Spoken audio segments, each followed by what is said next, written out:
Ladies and gentlemen, we are talking about illegal immigration in this great country of South Africa today. We are addressing the issue of illegal immigration. As it stands right now, in fact, since 2020, it was recorded that South Africa had 2.9 million immigrants in the country. Majority of them came from Zimbabwe, Mozambique, and Lesotho.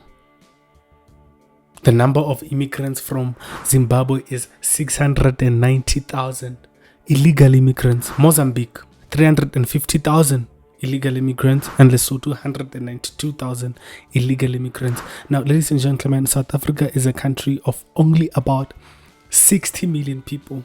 These people form about over 4.5% of our population. And do you know what can happen to this country if our trends continue like this? Ladies and gentlemen, I have a video to show to you. It's a video of a DRC Congolese fighter. He's fighting out of South Africa. He's a kickboxer and he's in South Africa. Apparently he has companies and businesses in South Africa, and then he goes to a hair salon to talk to, to get his hair cut, and then there he talks to some illegal immigrants who are here in the country who have started that haircut business. So these people, I'm struck by their entitlement for staying in South Africa. They say that the government must give them documentation. But they must give us the papers here. They must give you the papers. Yeah, we don't want to stay illegal here. You don't want to stay illegal. Yeah, they make us to stay illegal here. And then they say that we are undocumented, what. By the way, man, I can say nice and I can say bad, but they don't like us, But it's a nice country. But it's a good country. There's a good people. They are friendly. Like all 95% of my friends are South African. And then we laugh, we joke. Even some they are outside, they are waiting for them. South Africa. Okay. In a sense, South Africans are not xenophobic. Cut it out. Cut that crap. South Africans are not xenophobic. We are nice people. We are accommodating. We accommodate everybody and they mama. You get what I'm saying? The only problem that this man has is with the government and our immigration laws. But also, it's bad for him. I do not encourage this in a society where people just come and their first action into getting into our country is breaking the law through illegal immigration. We don't promote that. These people must be deported. Cutting hair is not, unfortunately, a rare skill in South Africa. Any South African can cut hair. But also in this video, he mentions the idea that most black South Africans are lazy, and that's debatable. But the government must change these things. Must give us. Do you have a South African girlfriend? Kids, not girlfriend, kids. You have South African kids. he's illegal and he has kids over here. So what do you like the most about South Africa? Lifestyle. Lifestyle. The lifestyle is nice. Lifestyle is nice. The law somehow is upside down, but the law is good. It's still on the law. The law is good. Yeah. I was in a country with a law like South Africa, where your right is your right, and when you're wrong, you're wrong. Okay. So South Africa still respect the law. Yeah. That's good. That's very good. So when did you open the business? My own business last year. Last year. 2024, earlier January. And then I've been waiting for people since 2000. This is also loud. Okay, since 2002, I've been waiting for people. I mean, since 2012. Since 2012, I've been waiting for people. And 2023, I opened our own business. He's been here for a long time. We're sharing. But then, it's not like the man I bought in South Africa. No, the man I've been sent from overseas. They sent you money, then you invested in money. Yeah. That's how you got to open your business. So, please guys, don't believe in media that everything foreigners own here is man that they get here. Some people, the money comes from home. Some people, the money comes from overseas. Understand? Yeah, but majority of them get it here. We appreciate it being South African. It's much better. There's a much movement for business. People are deciding to invest here because the movement is too much. How are you doing, my brother? Very good. What's your name? Kremlin. Kremlin. Why do you choose here? The best. That's the cause of everywhere. You know where he's from? No, You don't care, right? I don't care. Okay. That's why. I don't think that my guy over there is particularly educated on the issue of illegal immigration. It matters that people should be here legally. They should have the right documentation. Even if they are good at cutting hair, they are the best at cutting hair. If you come here, you should come legally. We should get that one clear, because then you have to pay taxes. We are not sure if my guy through this business pays tax, and we are not just going to document people, because then we are making it an okay to come into the country, break the law, and then after breaking the law, there's no consequences. You are going to be rewarded with citizenship, while South Africans suffer away. Not fair at all. Not fair. As long as he provide a good service, Then I'm okay. 100%. What do you have to say to other people? Just be yourself, bro. Foreigners aren't bad. Might get some that's bad, good. You know? Yeah. Yeah, and ladies and gentlemen, please note that we are not saying that foreigners are bad. Yes, I agree with him on this one. Foreigners are not bad. We are addressing the issue of illegal immigration. Highlight illegal immigration. It's how you treat yourself and how you bring up yourself. Thank you, brother.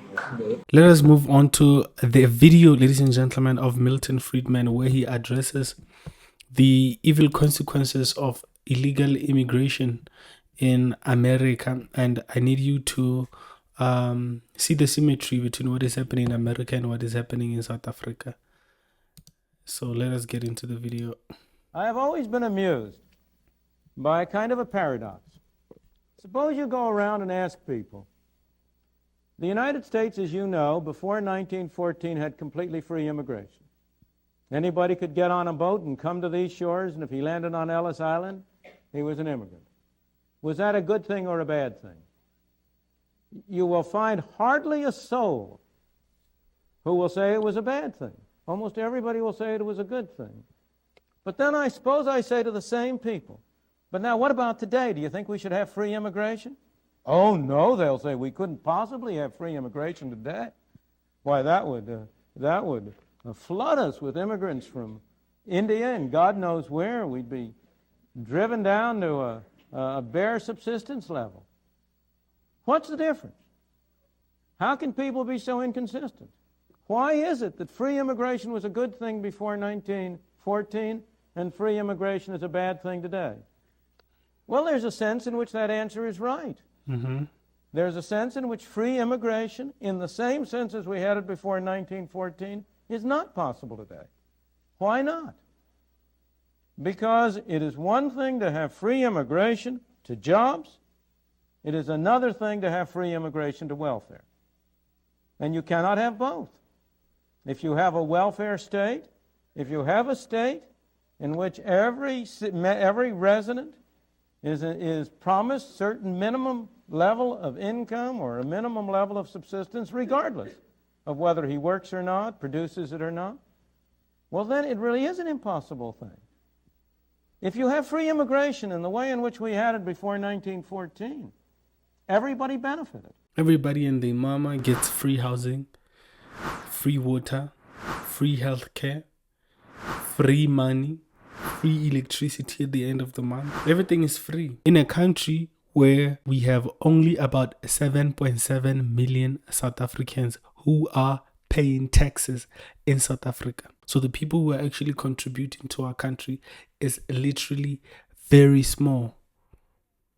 And then we have to extend all of these benefits to the illegal immigrants. Already, over 50% of South Africans live in dire poverty. We are wrong as South Africans for speaking. We are xenophobic. People who were here benefited. The people who came benefited. Because nobody would come unless he or his family thought he would do better here than he would elsewhere. And the new immigrants provided additional resources, provided additional possibilities for the people already here. So everybody could mutually benefit. But on the other hand, If you come under circumstances where each person is entitled to a pro rata share of the pot, to take the extreme example, or even to a low level of the pot, then the effect of that situation is that free immigration would mean a reduction of everybody to the same uniform level. Of course, I'm exaggerating. It wouldn't go quite that far, but it would go in that direction. And it is that perception that leads people to adopt what at first seem like inconsistent values. Look, for example, at the obvious, immediate, practical case of illegal Mexican immigration. Now, that Mexican immigration over the border is a good thing. It's a good thing for the illegal immigrants. It's a good thing for the United States. It's a good thing for the citizens of the country. But it's only good so long as it's illegal. That's an interesting paradox to think about. Make it legal, and it's no good. Why? Because as long as it's illegal, the people who come in do not qualify for welfare. They don't qualify for Social Security. They don't qualify for all the other myriads of benefits that we pour out from our left pocket into our right pocket. Unless they meet the right administrators at Home Affairs who give them fake IDs, and then they qualify. There's so many cases in South Africa that our Home Affairs has been giving people documentation illegally, and then they qualify for all of these benefits, and then who suffers? For South Africans. And so as long as they don't qualify, they migrate to jobs. They take jobs that most residents of this country are unwilling to take. They provide employers with workers of a kind they cannot get. They're hard workers, they're good workers, and they are clearly better off. If you ever want to know how what people prefer, the surest sign is how they vote with their feet. Then there is no doubt how the braceros vote. They vote to cross the border with their feet, on their feet, or in any other way they can, by the thousands and perhaps millions, for all I know. Illegal immigration is fascinating because it shows not only the main point I'm trying to bring out now, how interconnected are the various aspects of freedom, how interconnected is the problem of governmental arrangements for welfare and governmental arrangements for immigration and other things. But it shows a very different point that's kind of a digression.